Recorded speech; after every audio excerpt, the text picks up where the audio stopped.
Yes. It's another week. Another week has gone by. So what has happened in Kenya? Yeah, there's a gentleman called Julius Malema. Mr., I think. He's not doctor yet, he's Mr. Yeah, this man is an interesting character. He comes from South Africa, we all know. For several years now, he has been famous for making a lot of noise. And,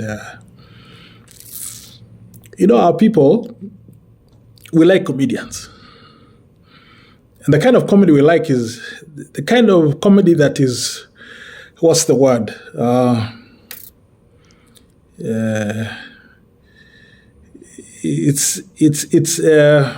Actually, I don't even know. But moving on. Sometimes English is a problem. Yeah. So anyway, this guy makes very shocking statements. Makes me remember, comedy shows like Bitimbi, Yocha Mahakamani, the old ones, old school, where the jokes were not so much cerebral, they were more action-oriented, They're trying to make the normal become paranormal. And to me, that's what Julius Malema is. And then he has this thing against white people. As a leader, you can't do that. You just can't hate a whole group of people, whatever they are, whether they are a different tribe, in this case, a different race. Yet these are the same people who you share a country with. It's like me now being a Kenyan, I'm going around saying, I hate Kikuyus, I hate Luos, I hate Luyas. Why? Because, the first president was Jomo and the first minister was Masinda Molire and they stole land and, they own everything. Then what? What do you want? We want to take all the land. This land question in Kenya and Africa in general is very complicated. Because before 1885, there was no title deeds. There was no formal land adjudication systems at all. I mean, it was free for all, from Cairo to Cape Town. You just roam around, you find a piece of land that is empty. You set up a dwelling. If there's a river by, you fish. If there's a grassland, you get some domesticated animals, you let them graze, and that is your livelihood. Yeah. And that's what it was. Yeah, my people came down the Nile, finding different places, settling temporarily, kept moving, kept moving. And over hundreds of years, because I didn't want to say thousands, because to be honest with you, I don't even know if Kalenjin existed thousands of years ago as a tribe, per se. I mean, this tribal thing, every so many years, people intermarry, things interchange, you move, you meet another group. A good example is this. When the Nandi came down from, I guess, what is now Sudan, they reached a point called Mount Elgon. According to tradition, it was one group of people, they hit Mount Elgon, they split up into the 8-9 Kalenjin subgroups. Some went further south, some went east, some went west into Uganda. That's why you have athletes in Uganda with very similar sounding names to Kenyans. And you're like, they have a Kipto in Uganda. Is he a Kenyan? He took off. No. Yeah, those are our cousins. But my people, the Nandi particularly, came down and they found Maasai grazing in the former Wasingishu, actually in the current Wasingishu, the former Rift Valley area, It's now Wasingishu County. Even Nandi County. Even Lesos, the name, that's where I'm from, is actually a Maasai word. So things were very fluid, moving around, all that. Now you find a group of people, they come from Europe, they settle down, they say, okay, we want to start order. They start demarcating tracts of land, this land, that land, giving it title, giving it names.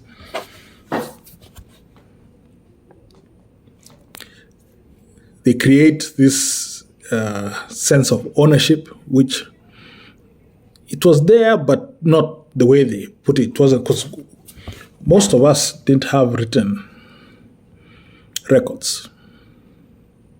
And then Malema comes along and says, oh, these white people, they have to go. Go where? Go where? And he's our leader.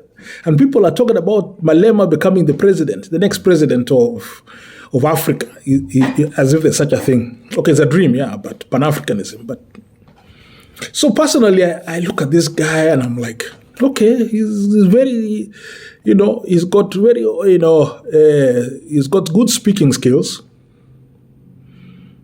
He can attract a crowd. He's very driven. I mean, you can see his eyes when he talks. He's like, there's that fire in him. He says that he was brought up by women. His mother, his grandmother, he never had a father figure throughout his life. So that maybe contributed to his anger, because he's very angry. And in as much as he's a South African leader, a lot of our fellow Africans, they look to him and think, oh, it could be a role model. No, please don't do that. Just take time, look at him, analyze him. Because to me, I see some contradictions. This guy doesn't like white people.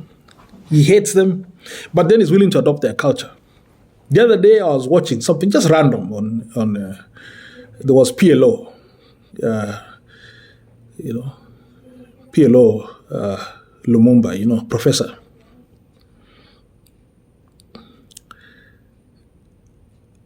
And he likes to go to South Africa, meet Malema, go on, come back. And it was during this time when Museveni was in the news because Uganda was passing laws against homosexuality. Now, personally, I'm of the opinion that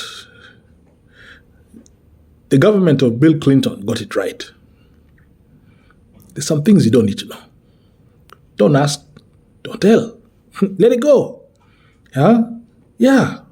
Just none of your business. What two adults do in their private time, that's stuff to them. Now, the act itself is wrong, according to many religions and many cultures. It's even biologically, it really doesn't have any benefit, except pleasure for some people, which, okay, to each his own. To each his own. But this guy is there saying, oh, Africa, oh, white people bad, we'll take their land. And then one day he stood up and said, oh, this Museveni and his group.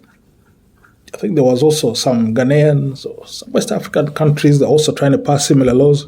Oh no, here in South Africa, we love gay people. They can have their freedoms, they can marry, whatever. I'm like, hold on a minute.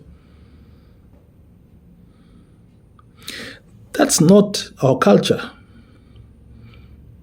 The same people you're vilifying, here you are, you want to adopt their culture, really? Some things should not even be coming out of your mouth as a leader. Those things, wachana naye, leave those things alone. Just, like Uhuru said, it's not important. Even Ruto, he said, yeah, Uhuru said it. It's not a priority. Because people's behavior, because at the end of the day, it is behavior anyway. People's behavior should not be used for policy. And there was a time that, US was pushing it so far. They were sending people, the ambassadors were saying, this, that, please, what? The minute Ukraine went to war with Russia, or Russia went to war with Ukraine, or there was a war between them, all of a sudden you haven't heard anything about that. Quiet. Moving on. Whatever it is they were trying to do, maybe they got it, maybe they didn't. Case closed. And here is Malema coming to Kenya, trying to lecture us and tell us how to live. And I'm like, no. My friend, just take whatever he says with a grain of salt. I know it's very his oratory skills are okay. They're a bit advanced. But when I see our fellow Kenyans in a big hall, every time the guy says something, people are jumping and screaming and clapping. It's like they're watching the Rugby World Cup final. Yeah, the guy has spoken. What has he said? Nothing new. Same old. White people bad. Yeah. Ruto, he should not have welcome to the King of England. And then we have our fellow Kenyans coming and saying, King of England, King Charles, apologize. For what? For what?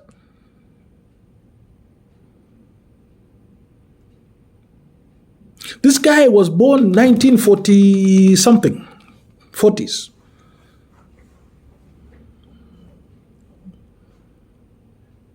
Yeah, he's about 70-something years old. The guy was a toddler during colonialism. When we got independence, the guy was still in school. Young boy. Just because he's the king. So you want him to apologize for? Why do we want people whose ancestors did something to apologize on behalf of those who are not longer alive? To the ancestors who his ancestors did something for, who are also no longer alive. It's like me apologizing for my grandfather's mistakes against his neighbor. Maybe they had a dispute or they had a fight. Then I'm going to look for the ancestors of my grandfather's neighbor who they had a dispute with. Go find them wherever they are and tell them, hey, you remember my grandfather and your grandfather, they had an argument. I'm sorry. Why? These people are gone. Move on. And then you want reparations. From who? The people who are there right now were not the same people who did wrong to those people who are not there anymore. Chapter closed. It's a book in history. The Vikings came from Scandinavia.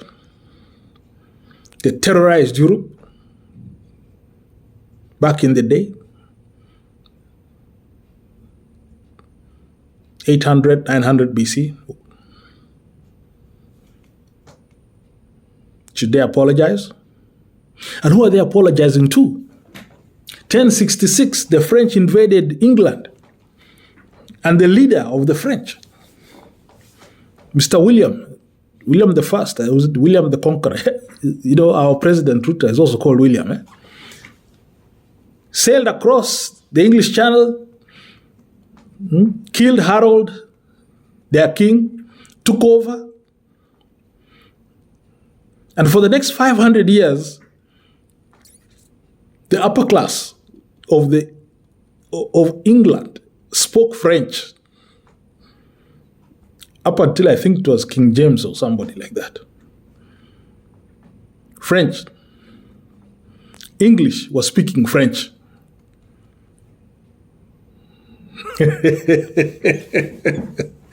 So, who should apologize to who? And then they fought several wars, 100 years war at some point. Germany didn't exist. There were just a mass of tribes, barbarian tribes in that area. They used to call it Prussia with a P, P-R-U, Prussia. Small kingdoms fighting, doing their own thing. I mean, this apology thing, it's got to stop. I hear it in the US, we want reparations, we want apology. Look, if it didn't happen back in 1865 or a little thereafter, after the Civil War, that was the time. And maybe about another 20, 30 years after that. But by 1900, those who are, born before the Civil War were getting old. Okay, I know there was Jim Crow came later on, so they were free for a minute because according to the history, we had black Congress people after the Civil War. So 1865 up until about 1900, 1910, and then there was a time when some people from the South became strong and they were like, these black people, we don't like them so much. So they started finding ways to oppress them. But that's life. You go up, you go down. You go up, you go down.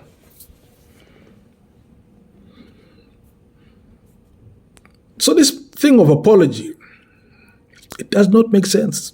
It's got to stop.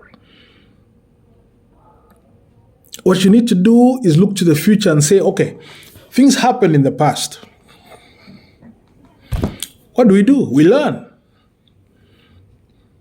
We learn and we say, okay, this is our country, Kenya.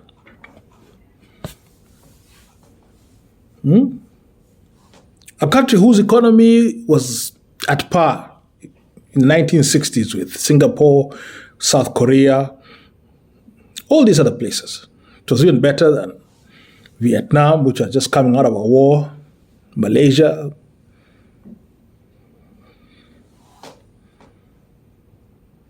Even Dubai, 1960s, it was just some villages in the desert. Now there's a city that people talk about all over the world. Millions and millions of dollars. Okay, fine, they found oil. But the leadership made sure that the oil reached the resources from the oil, spread out to almost everybody who was there. We found oil in Turkana. Have we benefited?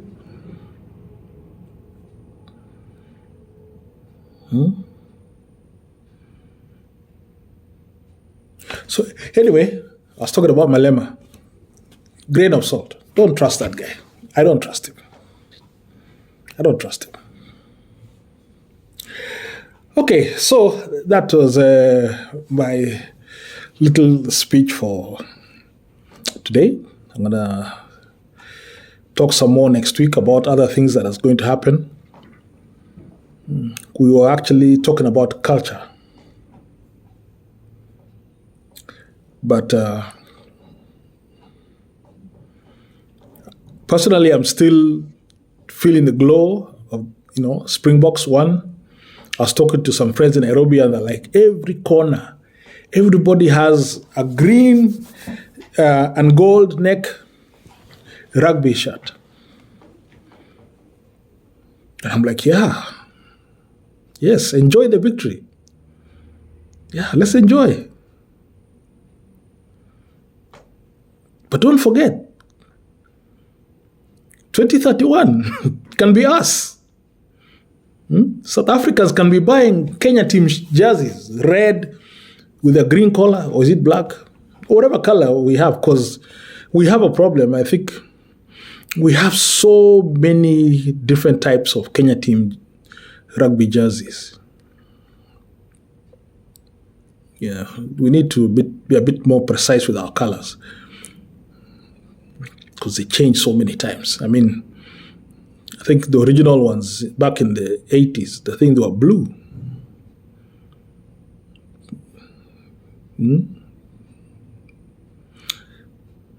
Yeah.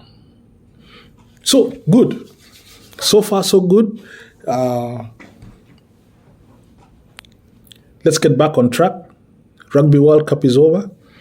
No, cricket is also going on in India. Can you imagine? Kenya team should be there. It's not there. Semi-finalists several years ago were not even in the picture. I Googled the other day, I was trying to see where we are. You know, there's rankings for men and women. I think for men, we're like 20-something in the world right now, cricket. Women is like 30. In fact, it was interesting. Tanzania and Uganda women are ranked higher than our Kenyan ladies. That is so sad. For a team that had actually made it to the semi-finals of the World Cup, they're nowhere to be seen. What's going on? What are we doing wrong? I know people don't care. You know, they always go to the next thing. And right now, instead of our leaders asking themselves how to make Kenya a better place and all that, President William, are you listening to me? William Arab Ruto, these taxes.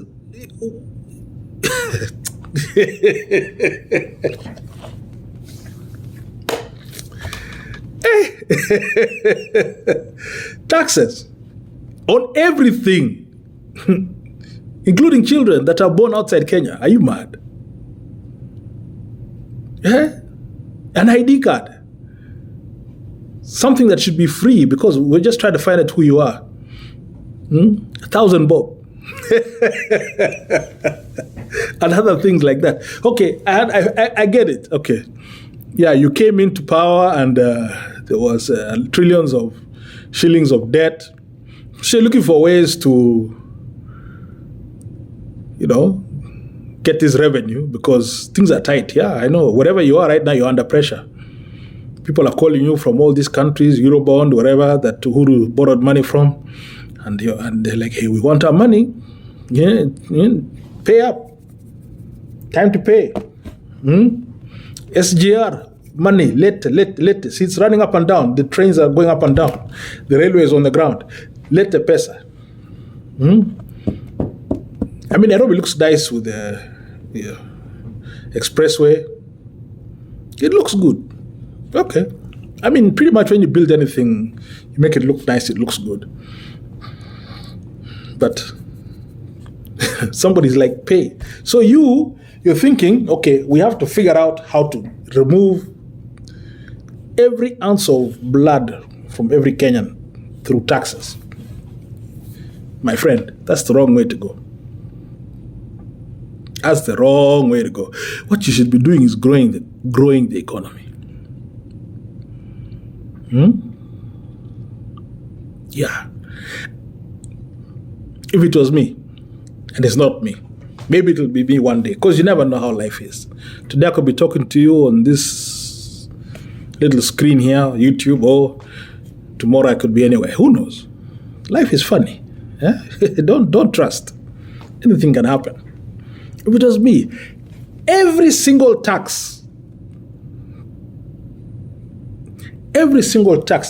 for me, cut everything in half. Whether it's import duty for cars, whether it's taxing everything, just across the board, cut it in half and give it 2 months. And tell me if you don't collect double the taxes that you're trying to collect right now. Who are these advising you? When you tax fuel till people can't afford, everybody parks their cars, they walk.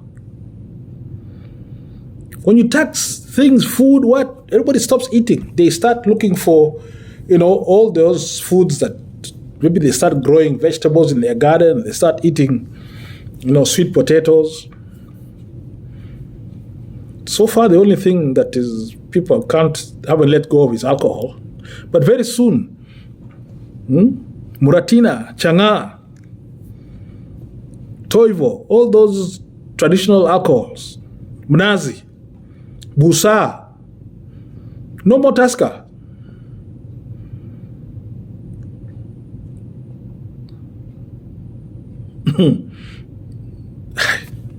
Anyway, we'll see. I'll touch on it some more. Stop it. Stop killing Kenyans because you want money to pay for things that, Uhuru borrowed. In fact, you should actually tell guys, hey, listen, Uhuru is a multi-billionaire. Uhuru, come here. Pay these guys. Take his assets and pay for all those things he borrowed money from. The whole cabinet, including yourselves, by the way, that was there when Kenya was going into debt. You're the ones who should be removing money to pay for this thing, not killing us Kenyans. What are you doing?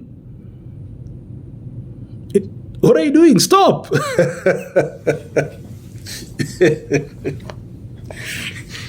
Anyway, it's just funny, I guess. Yeah.